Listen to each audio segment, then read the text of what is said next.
Hello gamers, this is Sai and welcome back to Which Way Games.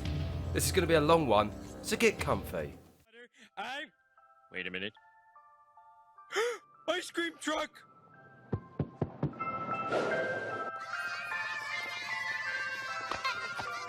Me, I was there first! And with that being said, let's get on with the video.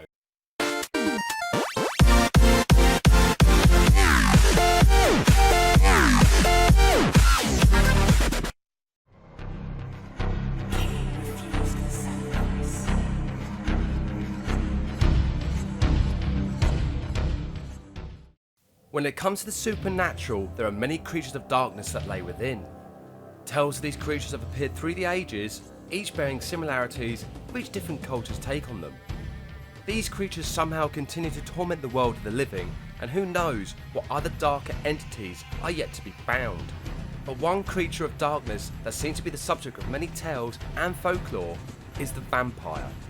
These immortal creatures of darkness tormenting humanity, stealing maidens away from their beds, sucking the blood out of their victims and turning the willing into the army of the undead. Now, vampires have been the inspiration for many books, films and video games over the years, especially the Castlevania series, which I'll come back to in the future.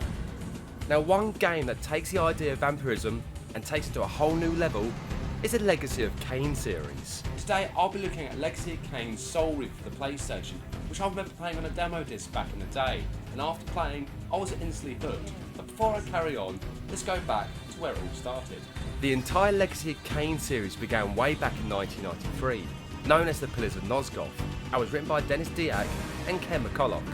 They wanted to create a game with a complex storyline, as well as having an anti-hero star as the main protagonist, which was unusual for the time, especially outside Japan. Developer Silicon Knights agreed with their decision about having an anti-hero star in the game, and thus Kain was born. And with this, Kain would need a world to exist in, and with a combination of high fantasy and vampire mythology, the world of Nosgoth was created. Wanting to take advantage of the introduction of the 5th generation of consoles at the time, Silicon Knights needed voice actors to really bring the world of Nosgoth to life, as well as Kain himself. Enter Simon Templeman, a classically trained actor who would go on to voice Kain throughout the entirety of the Legacy of Kain series. Creating a voice of nobility by combining with arrogance and a sense of entitlement really breathed life into the character of Kain. Another actor that had the most recognised voices in entertainment, besides Vincent Price, was Tony Jay. He voices the Death Guardian Mortanius, and with his distinct baritone voice, he certainly puts this to good use, especially in Soul Reaver. Silicon Knights began work on the Pillars of Nosgoth and were partway through development when it began to appear that the series could become something bigger than what they initially thought. Eventually, a title change would happen, and the Pillars of Nosgoth would become Blood Omen Legacy of Kain, after the main character, and in 1996, Blood Omen was released. The story of Blood Omen starts off in Nosgoth's past, with Sarafan hunters hoisting up their latest vampire victims onto stakes. This is observed in a magical basin by 4 guardians of the pillars, known as the Circle of Nine. These members are connected to Nosgoth and the ancient pillars, each being granted longevity as well as supernatural powers. Suddenly, a green-skinned vampire known as Voridor bursts into the room and slays these members as well as 2 more in an act of revenge. Malik, the defender of the Guardians, is cast aside like a child's plaything by the vampire Voridor as he escapes the stronghold. He, as a wraith, thanks to the actions of the Circle's most senior member, Mortanius the Necromancer. Eventually the Circle recovers, however the balanced guardian Ariel is violently murdered, and as her soul leaves her corpse, the sounds of a newborn baby crying can be heard in the distance. This baby is Kain, and upon the death of Ariel, he becomes the new guardian of balance. Several hours later, Ariel's beloved Luperaptor descends into madness when discovering her lifeless body. In his anguish, he believes only a member of the Circle can be responsible for her death. He unleashes a telepathic assault on the remaining members of the Nine and corrupts them all with his grief-stricken madness. And with this, each member begins to use their powers for darker purposes. The pillars change colour, indicating the corruption, and through this, they begin to crumble. Eventually, Kain grows up to be an ambitious young nobleman filled with arrogance that will have no allies or plenty of enemies. Kain is also unaware of what fate has in store for him and his role for the future of Nosgoth. Then one fateful journey, Kain is ambushed and assassinated by a band of thieves, and the finishing blow is dealt with a sword to the heart. Kain awakens in the bowels of hell, chained up, and with a sword still through his chest, he's approached by the Death Guardian, Mortanius. The Necromancer offers Kain an opportunity for revenge, but ultimately has agendas of his own. And with Kain's judgment clouded by his anger for revenge, Kain accepts, and is resurrected as a vampire, much to his surprise and regret. Kain then tracks down the very people responsible for his death, then ventures his way to the Pillars of Nosgoth. There he encounters the ghost of Ariel, cursed to haunt the pillars until balance is restored. She tells Kain how the remaining guardians must be destroyed to bring back balance to the pillars, as well as releasing Kain from the curse of vampirism. Hunting down and destroying the guardians, using the dark gift bestowed upon him, Kain is left with a difficult choice while standing in front of the almost restored pillars of Nosgoth. Kain learns from Ariel that only his death can restore balance, but as Nosgoth's last surviving vampire, he would ensure the extinction of his race. Throughout his journey, Kain had embraced his dark gift and eventually learned to despise the very humans he is meant to save. And with this, Kain refuses the sacrifice, damning Ariel to haunt the pillars and plunges the world of Nosgoth into ruin. Blood Omen Legacy of Kain is a great game to play, especially for gamers who are fans of the series, and from its success, a sequel was announced, and this would be Legacy of Kain Soul Reaver. Development for Legacy of Kain Soul Reaver began in early 1997, but was an entirely different game at the time. Originally called Shifter, the idea was to have a game with an angelic theme where the main character could shift between two planes of existence. The story would follow a main character being cast aside by a master and returning to exact revenge. Crystal Dynamics, publishers of Blood Omen, proposed that Shifter could be part of the Legacy of Kain series, perhaps a sequel of sorts to the first game. And Shifter was reimagined to fit into the world of Nosgoth, but many centuries after the events of Blood Omen. Kain would return as a vampiric ruler of Nosgoth, and a new character called Raziel was created as a protagonist of the now titled Legacy of Kain Soul Reaver game.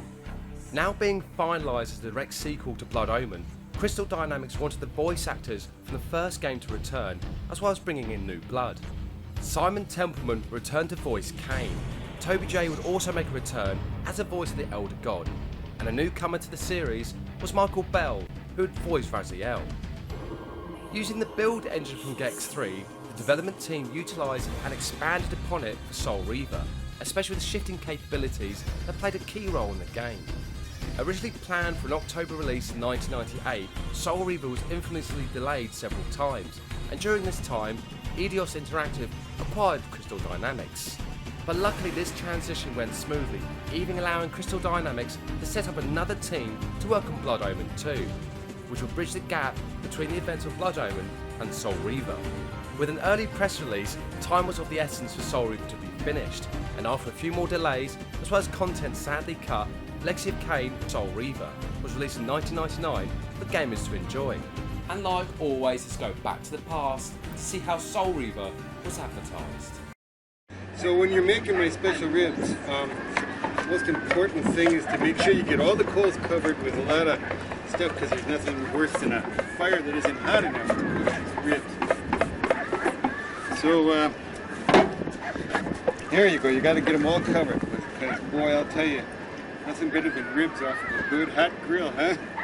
You know it. Okay, get them all. There you go. Okay. Now, piece of resistance. What a moron. But at least he got to keep his soul. Introducing a world where you take more than life. You take the soul. Soul Reaver. Dad? The story of Soul Reaver begins hundreds of years after the events that happened in Blood Omen. Kain's refusal to accept the sacrifice damned the pillars of Nosgoth, and land was plunged into depravity and decay. Following on from his decision to not restore balance to the pillars, Kain then builds a vampiric army with the help of the vampire Borodor. Ruling Nosgoth with cruelty and hatred, humanity became the hunted while the vampires flourished and grew in number. Kain then resurrects several warrior knights with his dark gift. These knights would go on to become his vampiric lieutenants, and each lieutenant would have their own clan, each swearing loyalty to Kain and lending aid to their brothers in arms when dealing with the rebellion of humanity. Several hundred years after these events, Kain became a legend among vampires, with tales told of his victories and his past shrouded in mystery, but only a few know the actual truth. Kain was mortal once, but over time, he and his lieutenants became less human and more divine. Over the course of time, Kain would usually enter a state of change and emerge with a new dark gift, and then eventually each of the lieutenants would enter their own state of evolution. One of these lieutenants, known as Raziel, had the honour of surpassing Kain and emerged with wings, giving Raziel the gift of flight. Kain gets up from his throne to examine these wings, and then in a fit of jealousy, Kain tears the wings from Raziel, causing immense agony. Because of this transgression of surpassing him, Kain then orders the other lieutenants to take Raziel to a gigantic swirling vortex of water called the Lake of the Dead. Standing over the lake, Kain turns and walks away from Raziel, then gives the order. Cast him in.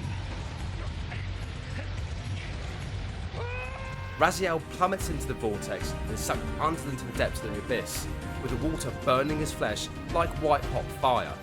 Tumbling with unspeakable pain and relentless agony, an eternity passes and his torment recedes, bringing Raziel back from the precipice of madness. Somehow surviving this torture, Raziel lives, but is horrifically changed by his whole ordeal. Then in the darkness of the abyss, he hears a disembodied voice calling out to him.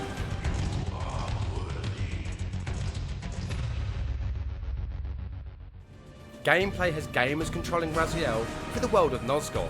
Unlike its predecessor Blood Omen, Soul Reaver is a fully rendered 3D action adventure, focusing on puzzle solving and action compared to the RPG elements that was in the first game. Raziel will collect many power-ups throughout the game, especially gaining access to a wraith form of the Soul Reaver blade, wielded by Kain. Soul Reaver was forged by the vampire Vorador, and was actually supposed to be used to take down an ancient evil from vampiric history. This blade had the power to take life in an instant, devouring the souls of those that ended up being impaled on this ancient sword, as well as manipulating the very constraints of time itself. When Raziel obtains the Wraith Blade, he'll be able to power it up with different abilities that provide certain advancements through gameplay. He will also collect other abilities that will open up the world of Nosgoth, and strengthen him overall before his many encounters with the lieutenants of Kain, as well as Kain himself. Now Raziel controls exceptionally well and has great agility with jumping, which is handy in the areas of Nosgoth that require platforming.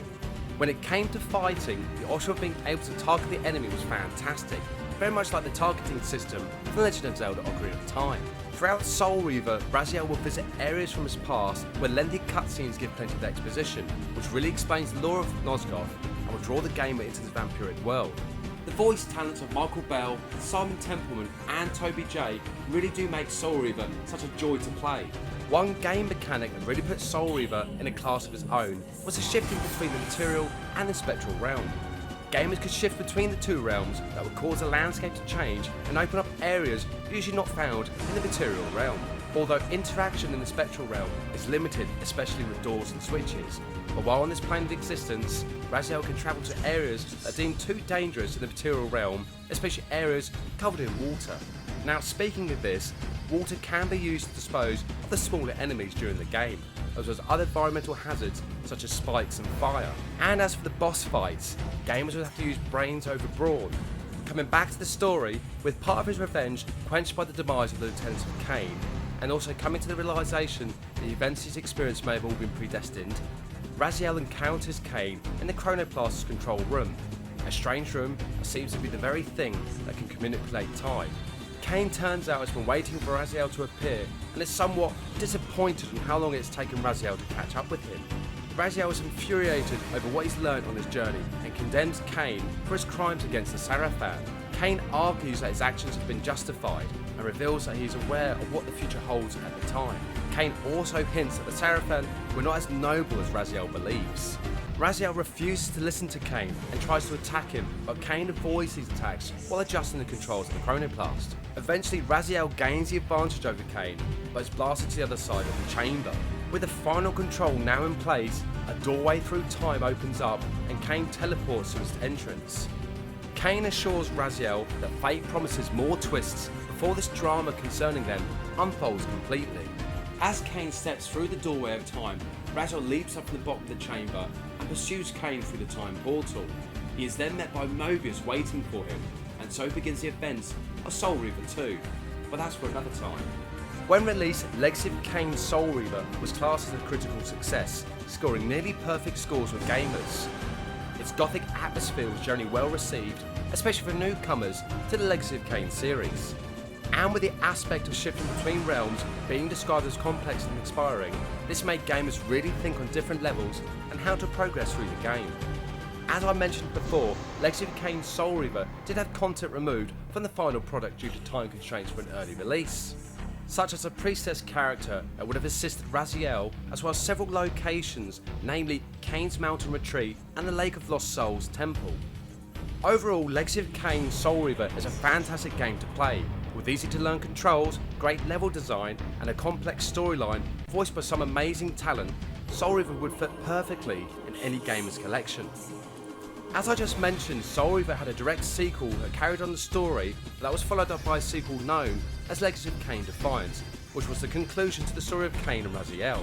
Sadly, further Legacy of Kain games that were in development ended up being cancelled, such as Nosgoth, Legacy of Kain Dark Moon, and Legacy of Kain The Dark Prophecy.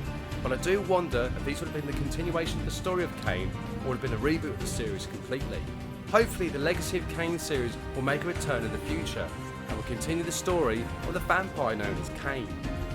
What would be fantastic to see is if Netflix ended up getting permission to create a Legacy of Kain series, very much like Castlevania.